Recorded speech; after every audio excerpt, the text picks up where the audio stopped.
Donc je vous donne, monsieur Jean-Paul Jean, la parole pour votre exposé sur les juridictions d'exception ont leur place dans un État démocratique. Merci, monsieur le Président. Merci aux autorités de la République du Niger pour leur accueil, pour la parole devant des avocats. La JUCAF, effectivement, c'est l'association des cours suprêmes de la francophonie qui regroupe 50 pôles de juridiction de la francophonie. Donc, dans les actes qui sont publiés, j'ai transmis une longue intervention qui demande à peu près 1 heure de lecture. Donc, je vais essayer de synthétiser tout à fait mes propos dans le temps qui m'est imparti. Je m'excuse par avance d'être très elliptique, mais justement par rapport à tous les détails, notamment sur l'histoire des juridictions d'exception. Sur ce sujet, sur leur place des juridictions d'exception dans un État démocratique, la réponse sera peut-être. Il faut le regarder dans les détails. Parce que dans les États totalitaires, les juridictions d'exception sont la règle, mais aussi on peut assurer une dictature parfaitement avec l'appui des juridictions de droit commun. Mais à une seule condition, c'est que les hauts magistrats du parquet, du siège, soient sous la dépendance du pouvoir exécutif pour faire taire ou pour éliminer les opposants. On a certains pays qui sont comme ça. Regardez la justice qui condamne Navalny en Russie, c'est une justice de droit commun, avec les procédures et les juges que le pouvoir aura choisi. Donc, l'opposition classique entre droit formel et droit réel est toujours d'actualité. En Russie, l'indépendance de la procuratura est marquée dans la Constitution. Mais la justice de droit commun, par nature, c'est la seule à être consubstantielle à s'inscrire dans un État démocratique, par nature. Mais à une condition, c'est qu'elle respecte les principes du procès équitable. Alors, c'est le principe du procès équitable. Je salue ici le bâtonnier Bernard Mathieu, que nous travaillons sur cette question. On a organisé récemment un colloque en Roumanie sur cette question. Mais cette donnée est valable en toute matière, car d'une part, certains contentieux, et j'ai essayé d'exprimer, nécessitent une justice spécialisée, qui n'est pas une justice spéciale, et d'autre part, est-ce qu'une justice d'exception peut se légitimer en période exceptionnelle? J'en parlerai à propos des états d'urgence. Et est-ce que ça peut être aussi une tradition juridique nationale? Pour la France, elle l'était jusqu'en 1980. En conclusion, j'essaierai de montrer en quoi la justice pénale internationale ouvre, je crois, des nouvelles pistes de réflexion sur la justice d'exception. Voilà quelques éléments que je voulais librement soumettre au débat, en rappelant quand même en préalable, évidemment, que quelle que soit la nature de justice d'exception, justice de droit commun, en tant que magistrat, je suis attaché au droit de la défense et à l'égalité des armes. Ça, ce sont des marqueurs indispensables pour légitimer toute juridiction digne de porter ce nom de juridiction, qu'elle soit qualifiée de droit commun ou d'exception. Alors, je renvoie aussi à des ouvrages que j'ai écrits sur l'histoire de la justice en France et aussi dans l'histoire de la colonisation et de la décolonisation. Et je vais essayer de parler et je vais commencer par cette tradition des juridictions d'exception en France. Je vais être très elliptique parce que je renvoie à l'écrit que j'ai transmis qui sera dans les actes. Donc, première partie, effectivement, en France, par exemple, il a existé une véritable tradition des juridictions d'exception jusqu'en 1981, avec le changement de la rupture politique avec Robert Badinter et François Mitterrand qui m'ont dit. Alors, j'élimine tout de suite de mon propos une justice d'exception, qui est celle d'une justice d'exception de protection. Car, par exemple, dans tous les pays, la juridiction des mineurs est une justice d'exception. Elle est de nature exceptionnelle par rapport aux autres, mais c'est des juridictions de protection.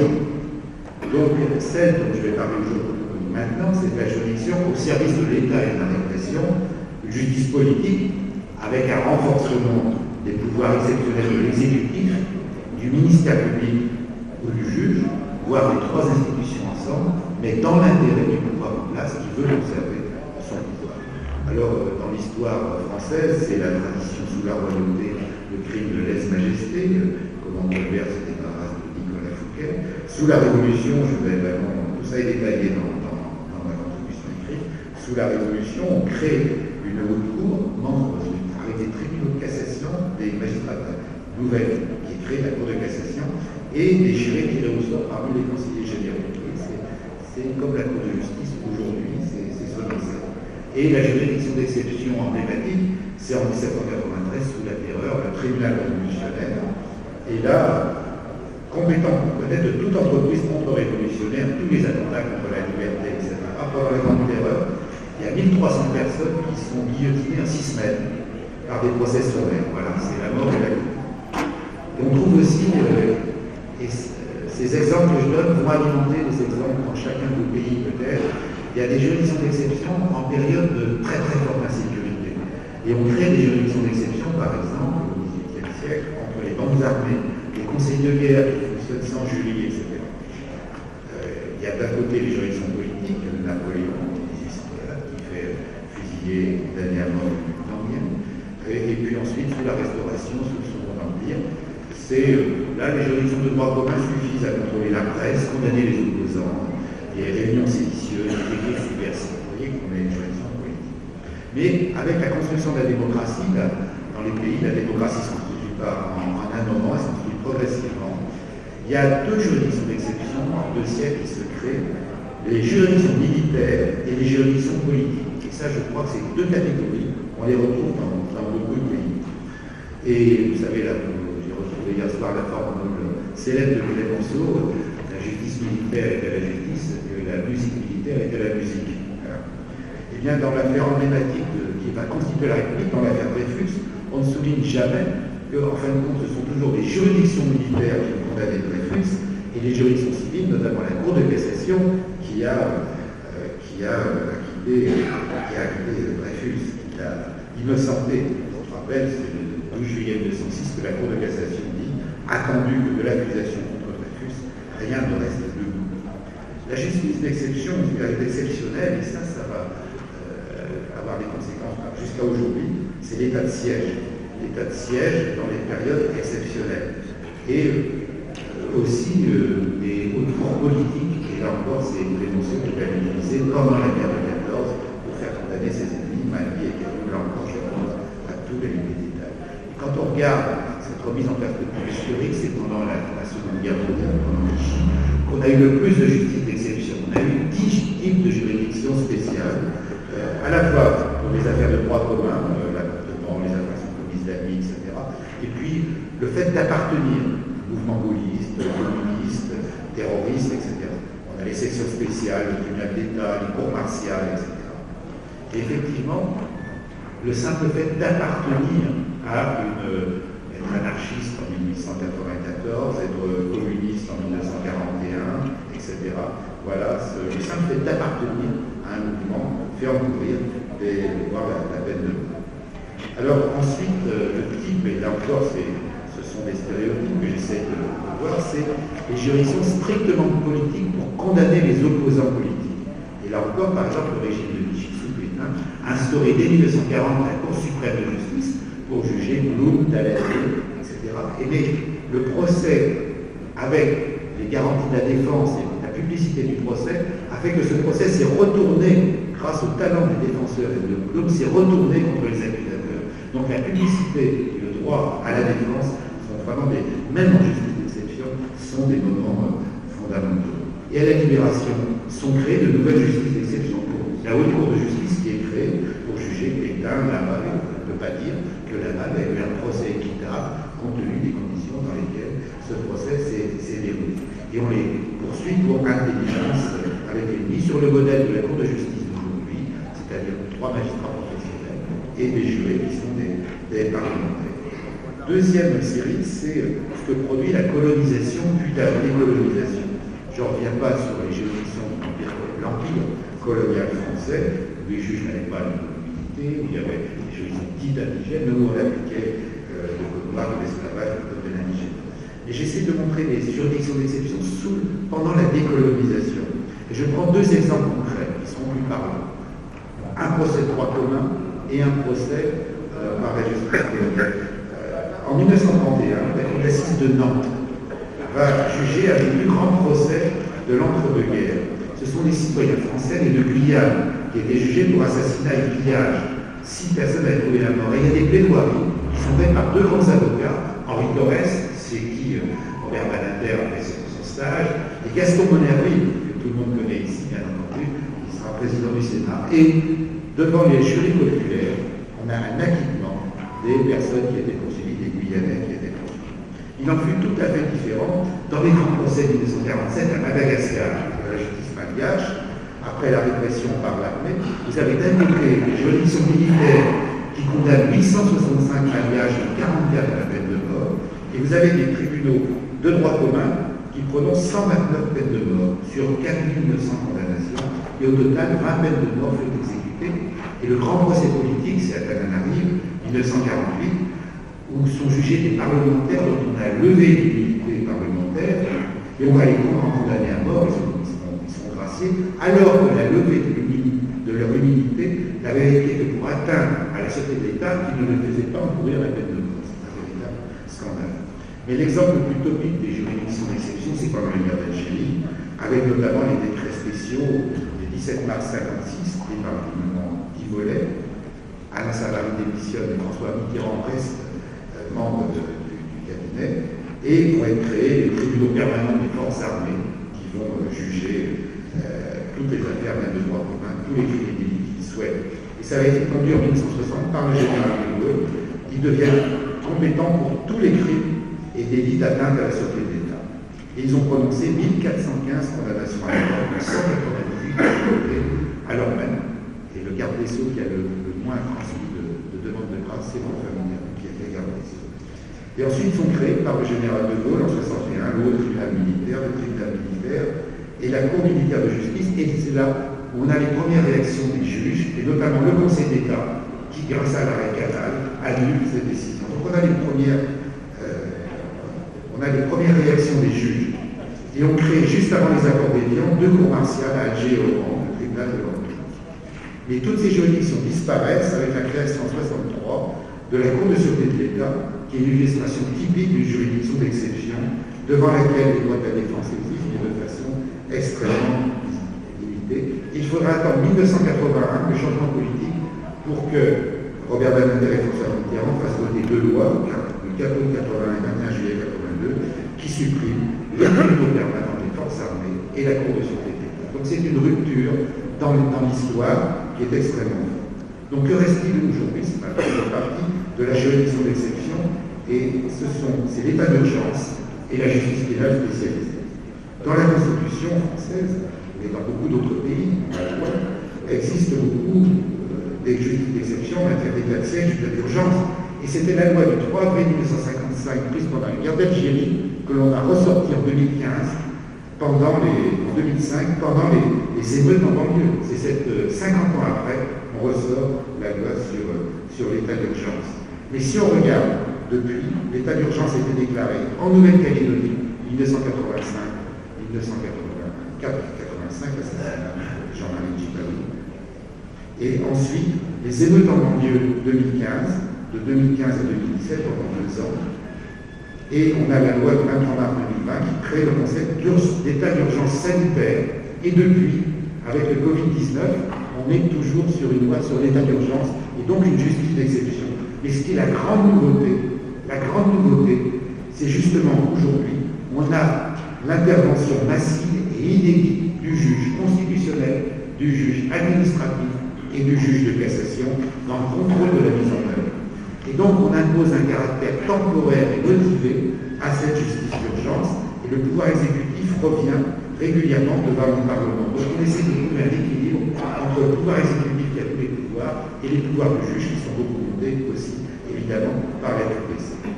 Donc qu'est-ce qui existe en dehors de cet état d'urgence? 2 types de juridictions dans un régime de droit commun. Les juridictions politiques, celles qui visent les infractions spécifiquement commises par les politiques, et les juridictions qui punissent un état spécifique, des atteintes spécifiques à l'ordre public, ce sont les juridictions spécialisées. Je synthétise extrêmement rapidement. Les infractions commises par les politiques, ces infractions, ce sont les premières, ce sont les hautes cours, ce sont les cours de justice, la Cour de justice de la République. Ce sont les affaires de droit commun commises pendant l'exercice des fonctions. Et il y a aussi un autre débat, celle en France assez spécifique, celle sur les décisions de politique publique prises par les politiques, et c'est l'affaire notamment du sang contaminé, qui en 1993 aboutit à créer la Cour de justice de la République. Donc c'est un vrai problème. Elle est créée spécialement pour l'affaire du sang contaminé, avec 3 juges professionnels et des parlementaires Donc c'est un vrai problème. Cette juridiction est un échec. Je pourrais expliquer dans le débat pourquoi c'est un échec total. Il y a même un projet 10 ans après 2013 de François Hollande pour revenir à une juridiction de droit commun. Et en fait, 10 ans après cette proposition constitutionnelle, mais 20 ans après la création de la Cour de justice, elle existe toujours et elle juge quelques affaires, quelques petites affaires. Elle enquête, la commission d'instruction, sur l'affaire du sang contaminé. Le Premier ministre, c'est la première fois, je peux renvoyer un article que j'ai fait dans Le Monde, une interview dans Le Monde sur ce sujet-là, que vous trouvez sur Internet. On est quasiment le seul pays au monde où il y a des perquisitions et des mises en examen du Premier ministre pendant même qu'il gère l'affaire du monde.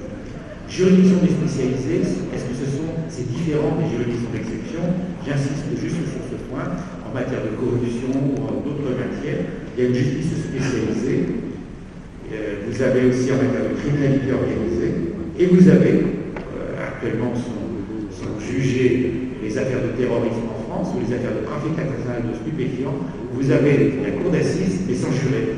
C'est une juridiction d'exception par rapport à la cour d'assises de droit commun.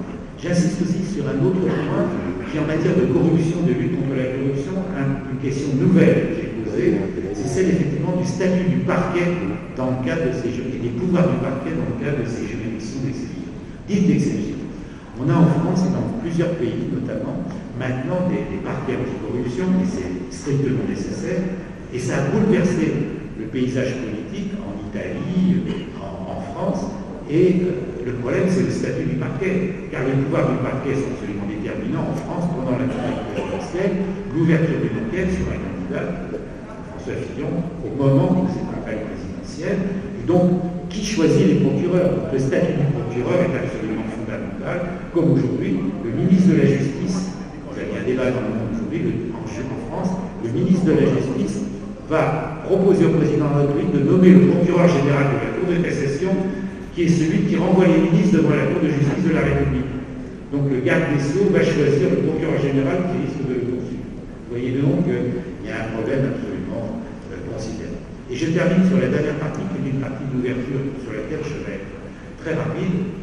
C'est sur la justice pénale internationale. Je pense que les juridictions d'exception ont leur place à condition qu'elles soient créées par une communauté d'États démocratiques et selon les principes des États démocratiques sur le procès équitable. C'est peut-être parfois nécessaire au niveau international pour que, sous certaines conditions, des États assurent une transition vers le retour à la démocratie. C'est peut-être nécessaire en matière de justice transitionnelle. Regardez au Rwanda ce qui s'est passé, on en a parlé avec Dominique Tricot hier, avec d'un côté le tribunal international pour le Rwanda, mais pour juger des milliers d'affaires, il fallait des gachacha dans le pays, plus la poursuite des crimes contre l'humanité dans chaque pays où réside.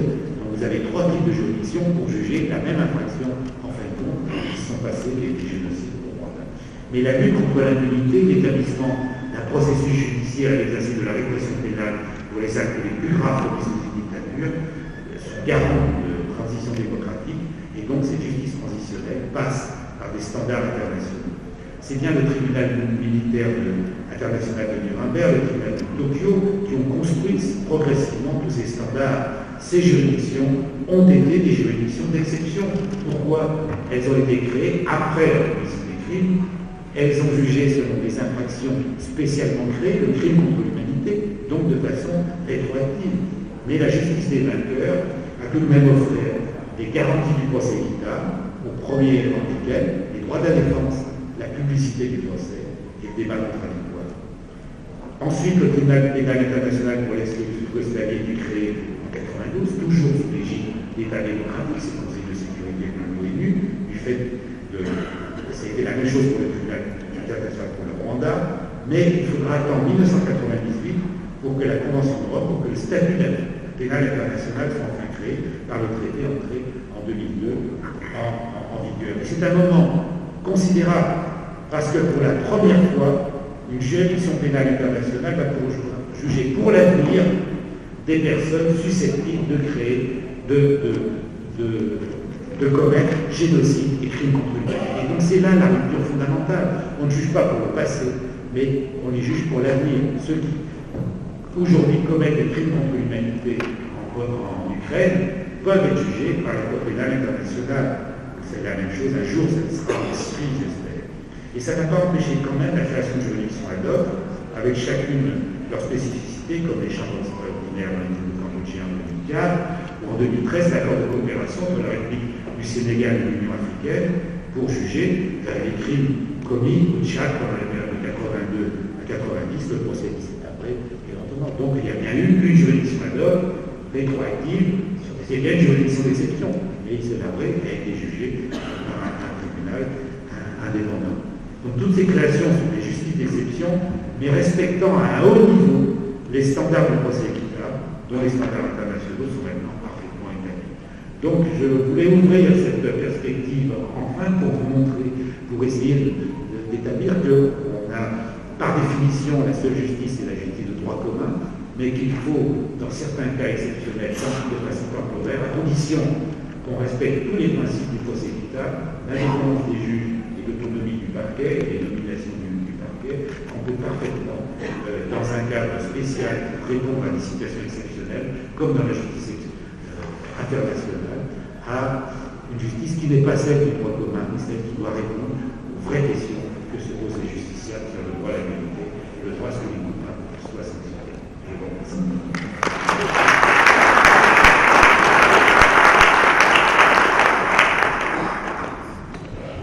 Nous vous remercions, M. Jean-Paul Jean, exposé de qualité. On aura retenu que les juridictions d'exception ont leur place dans la démocratie. Des fois même, c'est un moyen de soutenir la démocratie. Surtout dans les cas que vous avez indiqués, lorsque ces juridictions d'exception respectent les standards du Conseil équitable, indépendance du juge, vous l'avez dit, autonomie du parquet, droit de la défense. Le rappel historique était tout à fait pertinent. Merci de ce tour d'horizon complet. J'ai apprécié, je pense qu'on a apprécié la réalité. Les questions, on va les garder pour la fin. Je me réjouis que vous ayez fait un écrit qu'on va se procurer pour repasser tout ce que vous avez dit dans les détails. Maintenant, ça sera au deuxième point. La détention provisoire peut-elle être